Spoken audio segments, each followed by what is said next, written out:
अहमदाबादच्या गजबजाटात अशी एक जागा आहे, तिथे आजही काळ थांबल्यासारखा वाटतो.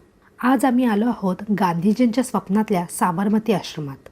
इथे पाऊल टाकतात जी शांतता मिळते ती शब्दात सांगणं कठीण आहे. खादी, चरखा आणि सत्य अहिंसेचे विचार आजही इथल्या कणाकणात जाणवतात. हे आहे हृदयकुंज, जिथे गांधीजी आणि कस्तुरबा गांधी राहायचे.